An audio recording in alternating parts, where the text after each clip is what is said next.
Ministère Bethesda. Ministère Bethesda.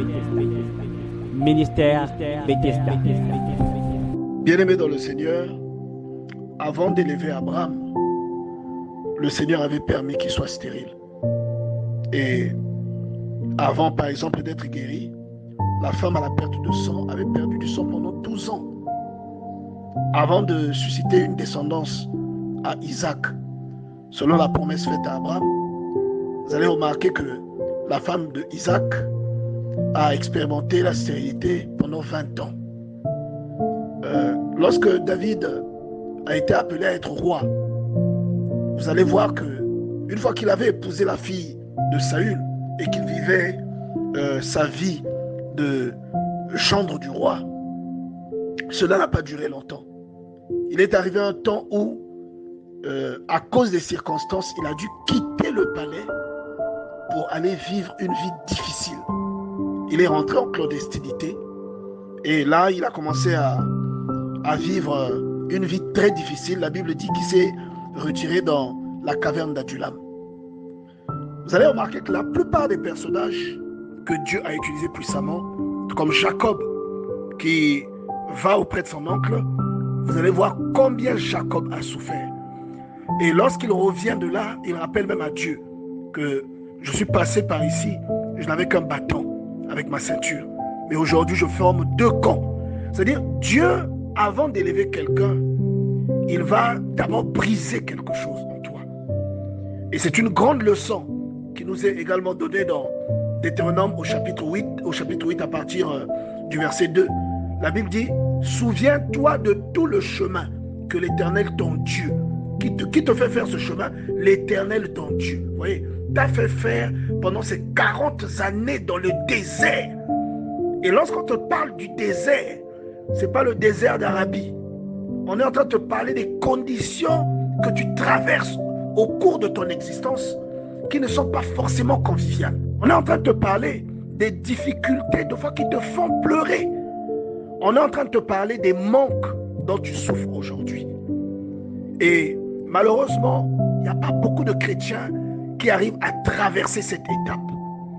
Et il y a aussi une belle illustration dans le livre de Deutéronome, toujours, où le Seigneur explique par la bouche de Moïse que beaucoup avaient blasphémé pendant la traversée du désert. La traversée du désert que vous voyez dans le livre d'Exode, la traversée du désert que vous voyez parmi tous les livres où est décrit le récit de l'Exode des enfants d'Israël, est une illustration des péripéties par lesquelles un croyant passe lorsque Dieu a un plan dans sa vie. Vous voyez? Et hier, nous avons parlé de l'apôtre Paul qui a averti en écrivant à Timothée que tous ceux qui voudraient mener une vie pieuse en Jésus seraient persécutés. Vous voyez? On va dire que c'est comme une école de formation par laquelle nous passons. C'est comme un examen de passage dans lequel Dieu t'introduit. Vous voyez? Si nous lisons correctement cette écriture, vous verrez qu'il est écrit que Dieu te fait entrer dans cette situation pour voir les dispositions de ton cœur. Je vais lire pour une meilleure compréhension. Il dit, souviens-toi de tout le chemin que l'Éternel ton Dieu t'a fait faire pendant ces 40 années dans le désert, afin de t'humilier. Il y a des fois, vous allez vous sentir humilié par rapport à ce que vous vivez. Il y a des fois, vous aurez l'impression que Dieu n'est pas là. Vous allez avoir l'impression que votre adversaire a pris le dessus sur vous. Il y a des fois où vous aurez l'impression que une situation qui n'aurait pas pu vous arriver en tant qu'enfant de Dieu, malheureusement, elle vous arrive en face des personnes qui ne croient pas en Dieu ou en face des gens qui ne glorifient même pas Dieu. De sorte que ces gens-là vont se demander, votre Dieu est où? Vous voyez? Il dit, afin de t'humilier. Le Seigneur va volontairement vous rabaisser, vous apprendre l'humilité, afin que vous ne fassiez pas la même erreur que Osias, que le roi Osias, bien aimé, qui fut élevé par Dieu, mais qui, à cause de l'orgueil qui naquit dans son cœur, fut frappé par conséquent par Dieu. Lui qui avait l'un des plus grands l'un des plus longs règnes en Israël. Il a régné 52 ans. Vous voyez, mais à cause de l'orgueil qui est monté dans son cœur, c'est comme s'il n'avait pas été préparé à cette élévation. À cause de l'orgueil, le Seigneur a dû le frapper de lèpre et il a vécu le reste de sa vie comme une personne de rien, isolée dans une maison, alors qu'il avait fait des grands travaux, il avait fait beaucoup de choses. La Bible dit que sa renommée était aller jusqu'en Égypte. Je vous invite à aller lire cette histoire. C'est une petite histoire seulement, mais qui regorge d'une grande leçon. Vous voyez, parce que Osias n'a pas reconnu que tout ce qui lui arrivait était venu de Dieu. Et alors, il a voulu défier même les prêtres. Il a voulu prendre même la place des prêtres. Et Dieu l'a frappé de lèpre. Beaucoup de chrétiens se sentent humiliés par certaines situations par lesquelles ils passent. Et on parle ici, quand vous lisez la vie de David, bien aimé, vous allez vous rendre compte que le monde n'a pas existé, n'a pas commencé à votre naissance. Il y a des gens qui ont fait des grandes choses. Il y a des gens dont on a parlé. Et aujourd'hui, il n'y a plus aucun souvenir d'eux. Quand vous lisez l'histoire d'Osias, vous lisez ce qu'il a réalisé, les tours qu'il a construites dans le désert, dans les plaines, les machines de guerre qu'il a confectionnées. Bien aimé, vous allez vous rendre compte qu'il y a des gens qui ont fait des choses, qui ont vécu la gloire avant vous. Mais aujourd'hui, on ne les connaît pas. Vous voyez, aujourd'hui, leur souvenir est effacé. Donc, il y a beaucoup de chrétiens qui se sentent humiliés par certaines conditions qu'ils traversent. Des fois, ils ne sont pas en mesure de payer leur loyer. Il y a des chrétiens qui ne sont pas en mesure de joindre les 2 bouts du mois. Mais pourtant, ils prient. Et lorsqu'ils s'endorment, le Seigneur leur parle. Vous voyez, lorsqu'ils s'endorment, ils ont des visions. Ils ont des révélations. Il y a des choses qu'ils voient dans la nuit qui sont des révélations très peu communes. Dieu leur démontre qu'il est dans leur vie. Vous voyez, mais lorsqu'il se réveille, il ne sait même pas ce qu'il va manger. Vous comprenez? Lorsqu'il se réveille, il est dans le désert de Tin, bien aimé dans le Seigneur. Vous comprenez? Il est dans le désert du Sinaï. J'aimerais que quelqu'un comprenne cette parole de Deutéronome chapitre 8, verset 2. Souviens-toi de tout le chemin. Et plus tard, vous allez comprendre pourquoi vous êtes passé par ce chemin. Il va vous expliquer plus loin qu'il vous a fait passer par tout ce chemin parce que vous devriez entrer dans un pays merveilleux. Il vous a fait rentrer dans ce chemin pour regarder les dispositions de votre cœur. Et dans le désert dans lequel Dieu vous emmène, il vous apprend à le célébrer. Il vous apprend à dépendre de lui, à regarder à lui lorsqu'il y a des manques, à regarder à lui lorsqu'il y a des besoins. Le peuple n'avait pas de nourriture. La manne est tombée. Et même cette manne tombait avec une distinction. Vous voyez, la manne tombait tous les jours, du dimanche jusqu'au vendredi. Mais la quantité que vous ramassiez tous les jours n'était pas la quantité que vous ramassiez le vendredi. Parce que le vendredi, vous deviez en ramasser une double portion à cause du samedi où vous ne devriez pas sortir ramasser. Et le samedi, la manne ne tombait pas. Et vous aviez le droit le vendredi de conserver la double partie. Et cette double partie, vous la mangez le lendemain, donc le samedi. Mais le reste des jours, lorsque vous mangiez, lorsque vous ramassiez plus que vous n'en aviez besoin, le lendemain, la manne pourrissait. Donc, il y a un mystère. Dieu vous enseigne au travers du challenge par lequel il vous fait passer. Parce que beaucoup parmi nous ne lisons pas la Bible. Souvent, nous interprétons mal certains événements qui surgissent dans notre vie. Le Seigneur précise bien. Il dit, il t'a humilié et il t'a humilié et il t'a éprouvé pour savoir quelles étaient les dispositions de ton cœur, à quel point tu aimes Dieu, jusqu'à quel niveau tu as confiance en lui. Tu es au bord du gouffre, tu es sur le point de tomber. Mais lui, il est en train de regarder, il est en train de se poser la question, il est en train de te regarder pour que toi-même tu réalises jusqu'à quel niveau tu lui fais confiance. Est-ce que tu penses que tu vas chuter et que cette chute te tuera? Ou est-ce que tu penses que Dieu interviendra pour te secourir? Il dit pour voir la disposition de ton cœur. Jusqu'à quel niveau? C'est une passoire par laquelle Dieu te fait passer. Vous voyez? Et vous allez voir que dans cette passoire-là, de l'ancienne génération d'Israël, ceux qui étaient sortis de l'Égypte à partir de 20 ans et plus, il n'y en a que deux. Il n'y en a que deux qui avaient pu passer cette présélection. Il n'y en a que deux qui ont traversé.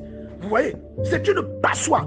La difficulté que vous vivez aujourd'hui est une passoire par laquelle le Seigneur vous fait passer. Vous comprenez, bien aimé? Il dit, pour voir si tu garderais ou non ses commandements. Il y a beaucoup de personnes, à cause de la difficulté, qui s'arrêtent de prier. Il y a beaucoup de personnes, à cause de la difficulté, qui sont allés coucher avec des hommes à l'extérieur parce que leur mari ne pouvait plus leur payer les cheveux, les vrais cheveux. Parce que ton mari ne pouvait plus te payer le vêtement pour aller à ta mutuelle. Parce que le mari ne pouvait plus te payer le nouveau téléphone à la mode. Tu allais te livrer à quelqu'un. Alors que tu étais quelqu'un qui servait Dieu.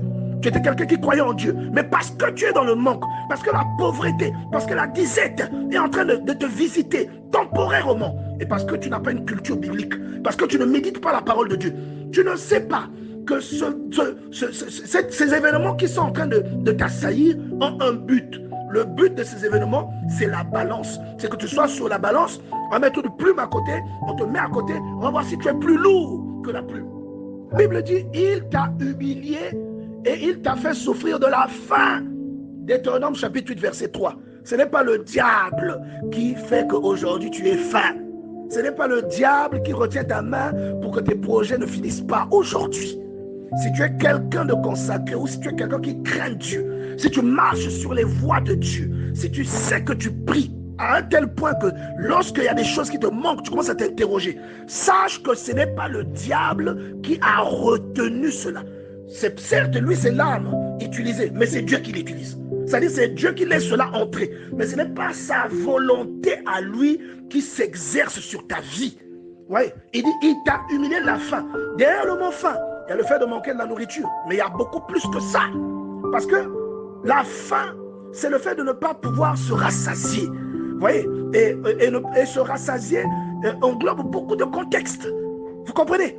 Donc, ne pas se rassasier est un manque de satisfaction.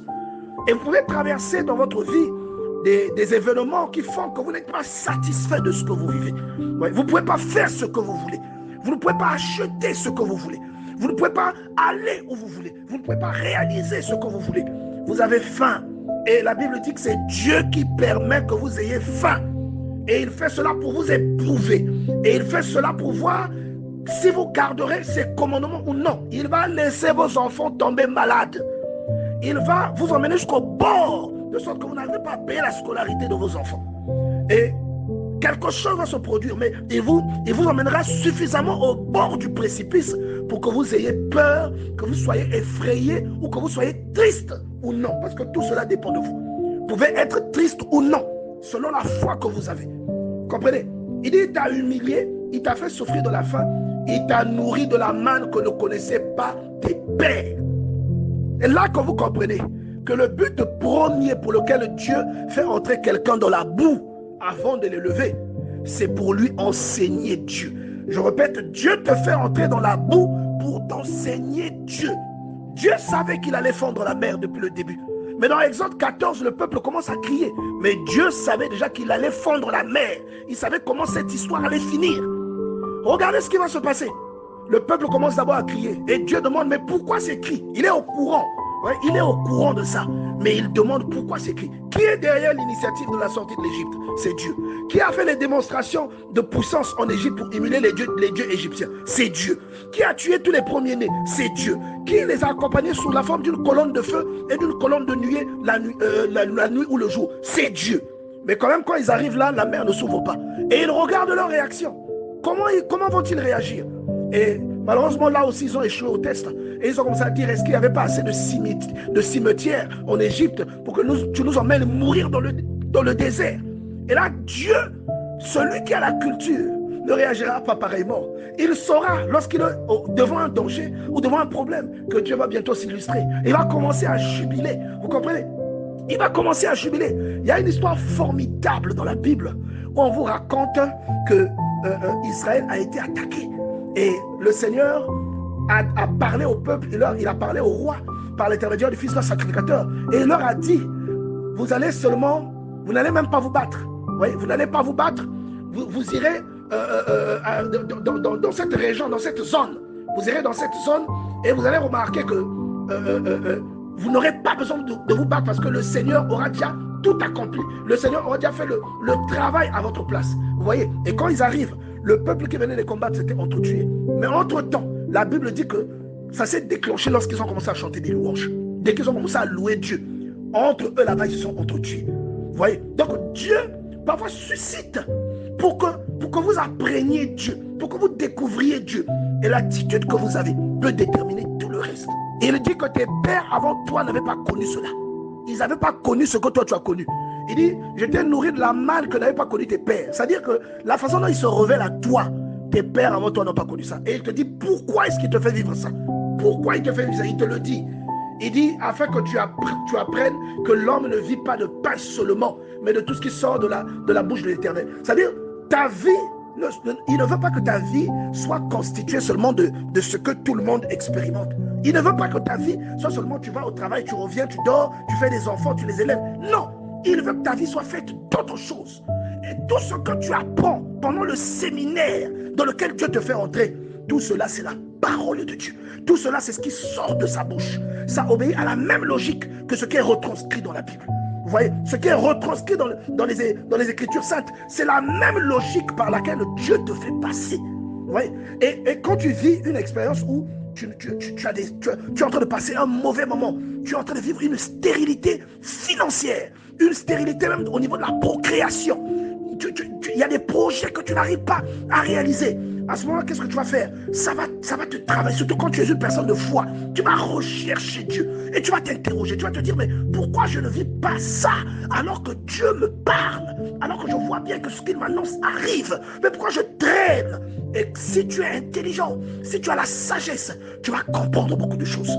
Et Dieu dit qu'il t'introduit dans cette situation seulement pour que tu apprennes à manger, à consommer autre chose. Bien entendu, ce n'est pas avec ta bouche que tu mangeras ces choses. Mais ce que ton esprit consomme, il le consomme au travers de ce que tu vis. Vous comprenez? Au travers de ce que tu entends, au travers de ce que tu vois Dieu faire dans ta vie.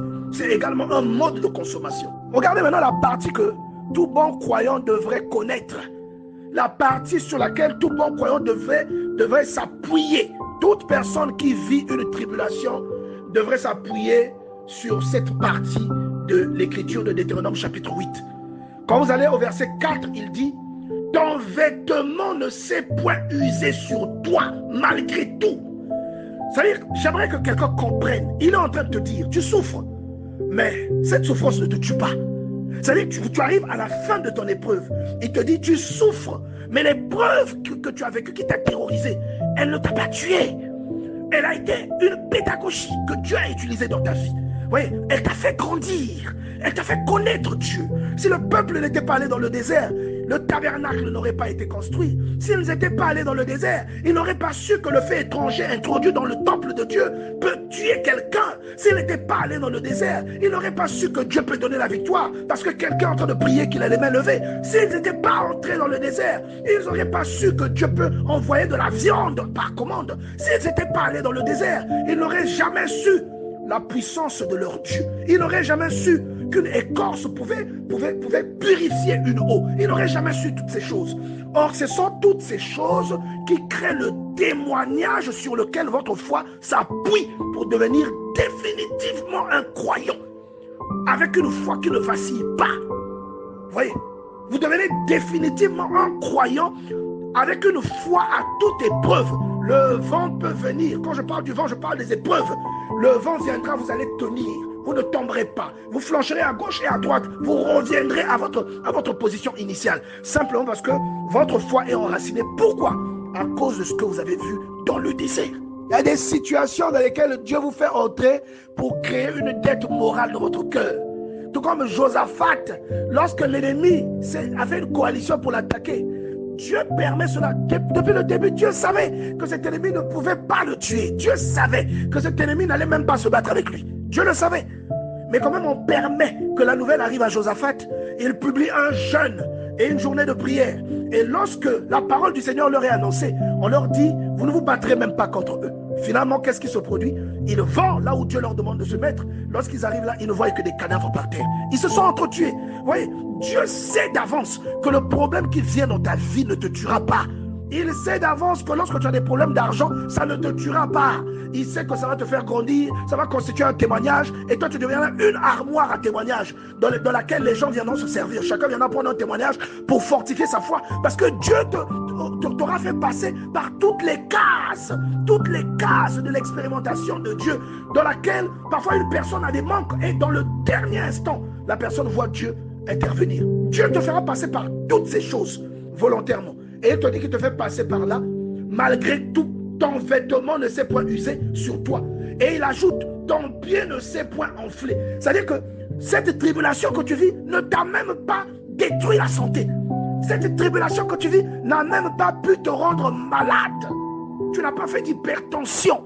Alors qu'il y a beaucoup de personnes qui ont le bon point, beaucoup de personnes qui gagnent beaucoup d'argent. À la fin du mois, ils ont tellement de problèmes qu'ils font l'hypertension. Mais toi qui vis modestement, toi qui as des difficultés aujourd'hui, tu as ce qu'on appelle la paix de Dieu. La paix de Dieu, celle que Dieu seul peut donner. Et cette paix-là, même quand tu n'as pas d'enfant, tu es rassuré parce que tu sais où tu vas. Cette paix-là, même quand tu attends une promesse, tu es rassuré. Tu sais que la promesse viendra parce que tu es juste devant le Seigneur. Cette paix-là, même lorsqu'il y a un projet que tu as, que Dieu a confirmé ce projet, tu es rassuré parce que tu sais que tu marches droit devant lui. Et bien aimé, 40 années, c'est beaucoup. Il dit que ton pied ne s'est point enflé pendant ces 40 années. C'est beaucoup. Vous voyez, c'est beaucoup, bien aimé dans le Seigneur. Et il est en train de te dire qu'il se pourrait même que ce que tu traverses, il se pourrait que ça s'étende. Tu vois, il se pourrait que ça s'étende. Dépendant de toi, il se pourrait que ça s'étende. Il faut que tu fasses preuve de foi. Il faut que tu fasses preuve de foi. C'est ce qu'il est en train de te dire. Qui t'a volontairement introduit dans cette situation. Et même les personnes que tu cites comme exemple, les personnes que ton pasteur te cite comme exemple à l'église, lorsqu'il te parle d'Abraham, tu es content. Dieu a fait pour Abraham. Toi, tu serais content que Dieu t'apparaisse à 75 ans et qu'il te donne un enfant à 100 ans. Ça te ferait plaisir? Que cet enfant-là vienne à 100 ans? Que tu attendes 25 ans une promesse? Ça te ferait plaisir? C'est un désert aussi ce que lui il a vécu. C'est une forme de désert dans lequel il a marché. Vous voyez, 25 ans d'attente. Ça te ferait plaisir que tu dises que vous serez une multitude, on ne pourra pas vous compter, mais que finalement que la personne s'en sorte avec un maximum de 7 gosses. Ça te ferait plaisir? Hein? Isaac, Ismaël et puis les 5 autres fils qu'il a eu avec Ketura. Ça te ferait plaisir? Alors qu'il a dit on ne pourra pas compter tes enfants. Mais lui il ne comprenait pas tout de suite que les enfants dont on parlait, c'était sa descendance. Vous voyez? Et Dieu lui précise que ta descendance sera nombreuse, que ta descendance sera même déportée. Ouais, il y a des promesses que Dieu fait comment vous l'appelez, à Isaac, mais que tout de suite là, le Seigneur, la personne se dit que ça va marcher. Mais quand sa femme arrive, Isaac est là, tout le monde sait, tout le monde a le témoignage d'Abraham. Eliezer de Damas, qui était son intendant, est là, mais tout le monde est en train d'attendre. Isaac s'est marié, Dieu a dit c'est sa femme. Puisque Eliezer a fait une prière avant d'entrer, il a dit que la fille chez qui je verrai ci et ça, c'est celle-là que tu as choisie pour Isaac. Mais quand la fille là vient, elle est stérile. Ouais. Qu'est-ce qu'Isaac aurait pu se dire? Que Dieu s'était trompé, que Eliezer n'avait pas fait une prière d'affermissement. Et il y a beaucoup de chrétiens qui aujourd'hui ont fait des choix, qui commencent à dire que ces choix-là, ce n'étaient pas les choix de Dieu. Simplement parce que ce qu'ils attendent n'arrive pas encore. Et pourtant, Dieu leur a déjà dit que cela arrivera. Dieu le leur a montré de plusieurs manières. Nous devons apprendre à faire confiance à Dieu. Il y a beaucoup de chrétiens qui aujourd'hui commencent à se dire non, je n'aurais pas dû faire ci, je n'aurais pas dû faire tel choix, je n'aurais peut-être pas dû épouser telle personne. Alors qu'au départ, il sait que c'était avec l'approbation de Dieu. Mais parce qu'il y a des difficultés, tu commences à te dire, ah, peut-être que je m'étais trompé, peut-être que c'était mes propres idées. Tu oublies qu'une femme que Eliezer de Damas a rencontrée à la suite d'une prière, qui s'est avérée également être la parente d'Abraham. Cette femme-là, qui était donc destinée à Isaac, tout comme il avait annoncé dans sa prière, il a vu que Dieu l'a exaucé. Il a ramené la femme à la maison. Isaac a épousé cette femme. Mais bizarrement, pendant 20 ans, ils n'ont pas eu d'enfant. À ton avis, il y avait une promesse derrière. 20 ans, ce n'est pas 20 jours. 20 ans, ce n'est pas 20 mois. Mais pendant 20 ans, tous ceux qui connaissaient la promesse, qu'est-ce qu'ils se disaient à votre avis? Qu'est-ce qu'ils ont pu se dire? Qu'est-ce qu'ils ont pu penser? Hein? Même Isaac, s'il n'était pas affermi, qu'est-ce qu'il a pu penser? Peut-être que ce n'était pas elle, ma femme. Il aurait même peut-être pu se dire, je vais prendre une autre femme ici. Parce que Dieu dit qu'il me bénirait et que c'est la femme qu'il m'a donnée. Mais bizarrement, la femme en question ne conçoit pas. Bien-aimé dans le Seigneur, Dieu n'a pas besoin d'un grand nombre. Et regardez, en une seule fois, Rebecca n'a accouché qu'une seule fois. Oui, Rebecca n'a accouché qu'une seule fois. Hein? Elle n'est pas comme Ketura qui a accouché 5 fois. Elle a accouché qu'une seule fois. Et en une seule fois, Dieu lui a donné 2 enfants. Et même des 2 enfants, Dieu ne les a pas utilisés tous les 2. Il n'a utilisé que Jacob pour proliférer et pour annoncer, pour accomplir ce qu'il avait dit à Abraham. Dieu n'a pas besoin d'un grand nombre.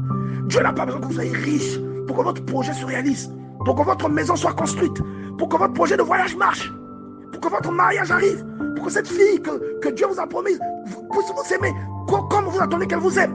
Dieu n'a pas besoin que vous soyez riche.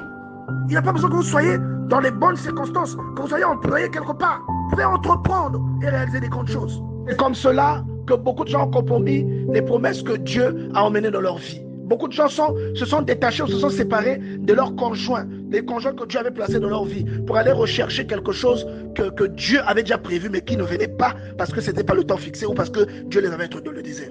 La raison pour laquelle Dieu t'introduit dans le désert, tu la trouves au verset 8 de Deutéronome chapitre 7. Donc dans cette écriture, quand tu arrives au verset 8, tu trouves la raison pour laquelle Dieu te fait passer par toutes ces choses, par tous ces événements. Il dit, car l'Éternel, ton Dieu, va te faire entrer dans un bon pays, pays de cours d'eau. Et là-dessus, on peut faire toute une prédication avec seulement ce verset. Parce que chaque mot signifie quelque chose. Quand tu entends pays de cours d'eau, ça ne veut pas dire qu'il y a des fleuves et des chutes d'eau partout. Ça veut dire beaucoup de choses. Et même quand tu entends pays, ce n'est pas le pays là où tu as besoin d'un visa pour aller. Ce pays-là, le visa, c'est l'humilité. Le visa, c'est le salut, bien aimé. Le visa, c'est l'adoption pour entrer dans ce pays-là. Hein? Le visa, c'est la sanctification. Le visa, c'est la foi en Jésus. C'est ça le visa pour ce pays.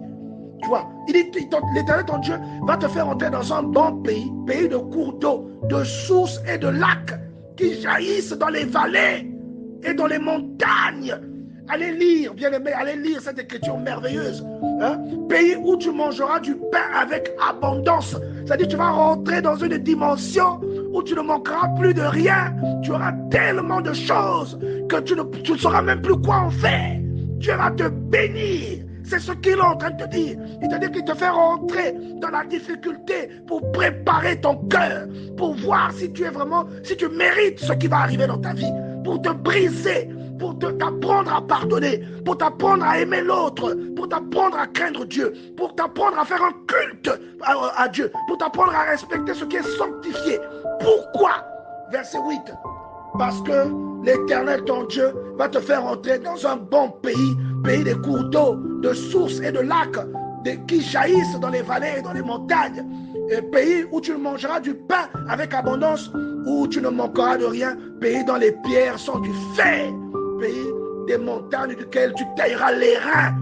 Allez lire le reste, bien-aimé dans le Seigneur. Je sens que Dieu va toucher quelqu'un ce matin.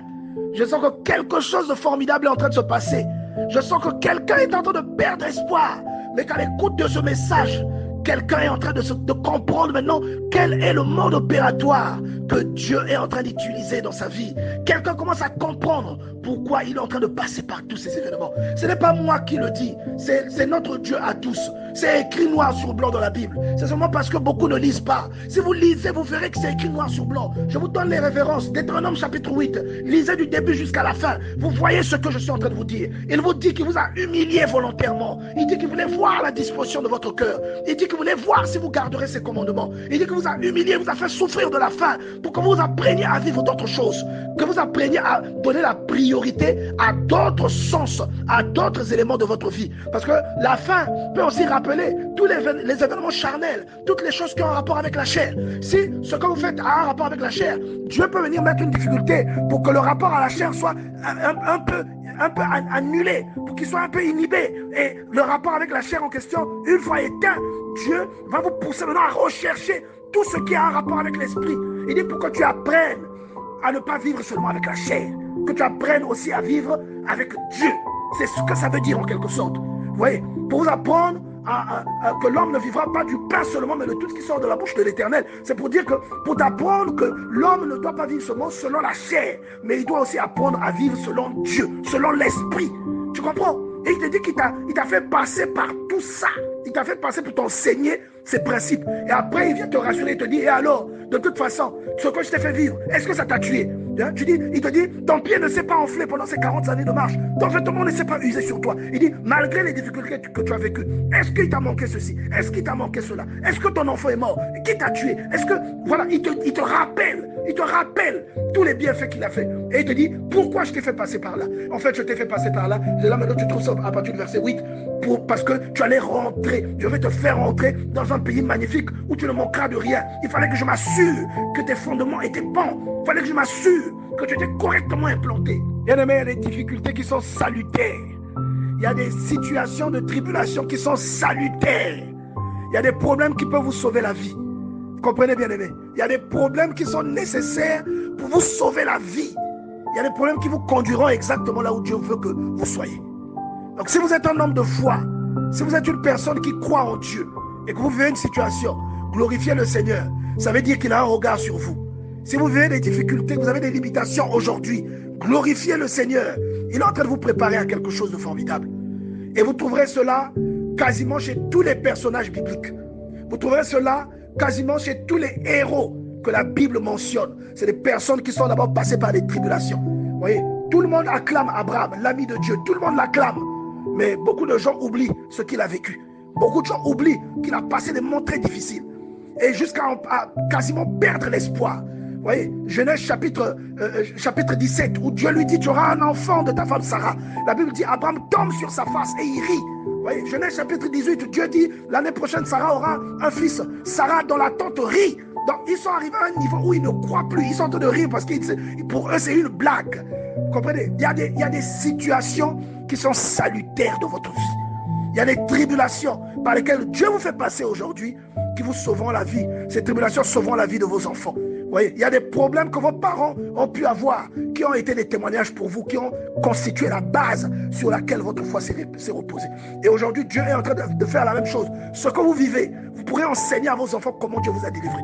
Et souvenez-vous de ce que Dieu n'a cessé de répéter aux enfants d'Israël. Lorsque tu arriveras dans le pays que Dieu te donne, tu célébreras tel événement, tu célébreras la Pâque. Et quand ton enfant te demandera qu'est-ce que c'est, tu lui diras, ce jour nous rappelle le jour où Dieu nous a délivrés. C'est le jour où Dieu a frappé les premiers-nés. Donc Dieu veut faire, il te met dans une, ce qu'on appelle en lingala, grand nyongo. Il te met dans une dette que tu ne pourras pas payer. Pour que tu sois redevable, que tu saches à qui tu dois la vie. Pour que tu saches qui est ton Dieu. Vous voyez? Que tu saches qui est ton Dieu.